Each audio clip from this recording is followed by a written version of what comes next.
Hey everybody, welcome to Hills and Gills. It's been a minute, and we are getting ready to start doing our jig tying or tying in general, jigs, flies, whatever it may be, from panfish up uh, through this winter into the spring, stocking the old boxes up and stuff, getting some out for my buddies, and we're going to be bringing some of our favorite jig patterns right here on the channel. So I hope you will be enjoying this series that we're going to be doing.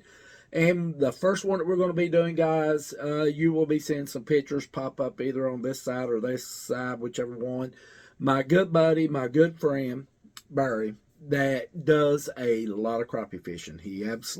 That's where his heart lies, in crappie fishing. He loves getting out fishing for other species, but he is a crappie man. And he gave me this pattern to tie for one of the local lakes, and he puts the crappie in the boat, those slabs. And that's what we're going to be tying up today. I've got my wall of jigs here, as I call it. You can see all them, finesse, all that stuff. We're going to be tying a bunch of these up this year. Poured them, hand custom painted them, laid dyes to them, laid the UV resin to them. And now they're ready to be dressed. And that's what we're going to be doing today. So we're going to be picking us out a little crappie jig off this board right here. And I'm going to be pouring some more and tying some more up for him for like he's right here. But we're going to be going with just a typical little crappie jig with a red head right here.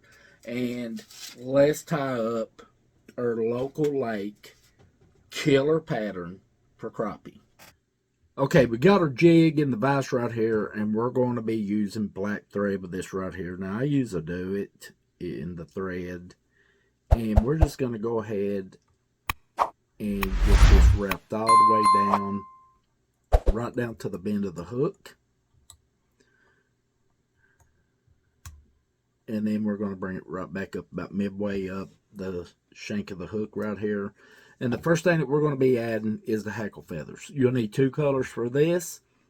I love hackle. I like hackle feathers mostly over marabou type feathers. I just think they look better in the water and stuff. And this is what we're going to be using. We're going to be going with a red and a chartreuse today. And what we're going to be doing with them is we're just going to be cutting some of them out. We'll just go right in with our scissors, just like so, and just getting that V just like it right there. We're going to be cutting a couple of these out.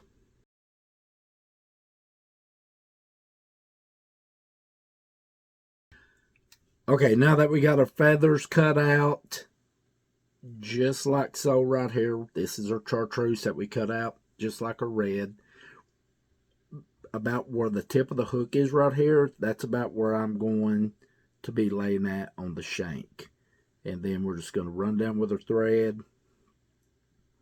We're going to just give it a couple turns, locking it in there. And then we're just going to go right over to the other side with our chartreuse. We'll lay it down a little bit there where it'll be easier to work with. And we're just going to lay it right on the side of that shank. And we're just going to do the same thing to it. And we're going to lay about 5 or 6 or so turns with our thread to lock it in there. And then we're going to start out with our red right here now. This is the next one coming up, as you can see right here. And we're just going to go right under the thread right here. And we're going to go right in the bend of that hook, just like so. First, let me bring my thread up where to get out of the way. It's kind of being ornery. And we're just going to go right in, right under that bend, and lay it right flat on the bottom.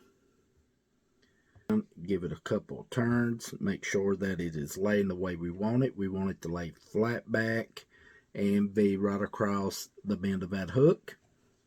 And then we're going to go ahead and we're going to get our last of our hackle feathers that we're going to be putting on the red, and we're going to lay right across the top, just like so. Lay it right on top of that shank, give it a couple of turns, lock it in there, make sure it's right. We may have to turn it a little bit because sometimes it's got a tendency to twist on you. That looks good right there. Then I'm just going to hold it down, and I'm just going to go down it, giving it some nice tight turns, locking all that hackle in.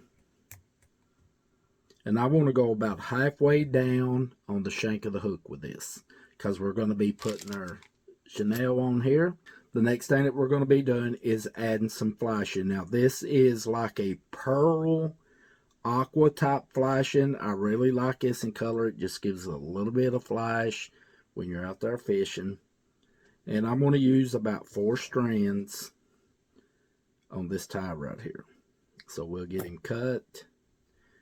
Make sure that he's pretty much even across right there.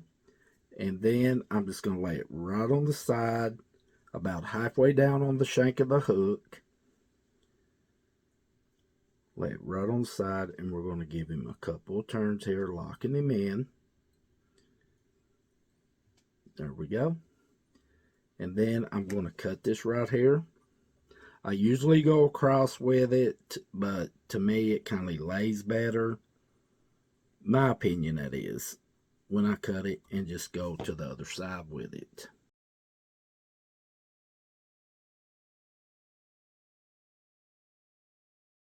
And this is where we're going to be adding the chenille now. Now, I'm not going to go with a flashy. I'm not going to give this jig a disco look.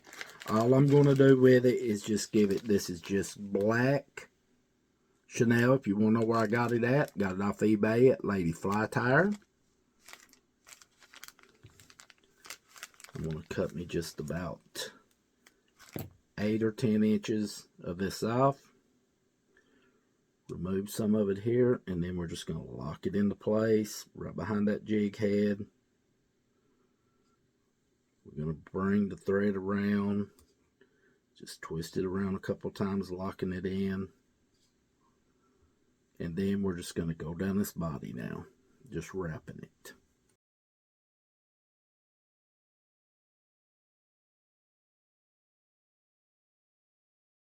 Then we'll go ahead and cut the rest of the excess off there. And then we're just going to go ahead and build this collar up now.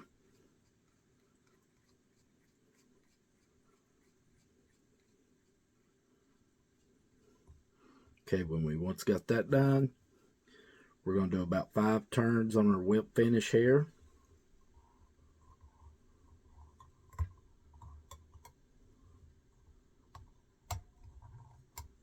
And then we're just going to do 5 more.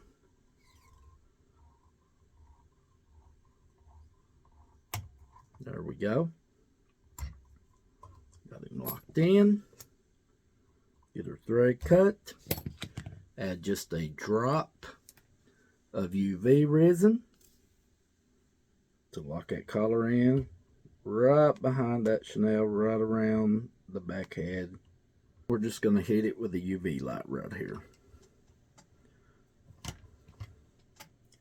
Well, guys, there you go. A nice little killer crappie jig. This is the pattern right here that absolutely fills the live well up of them slabs at our local lake.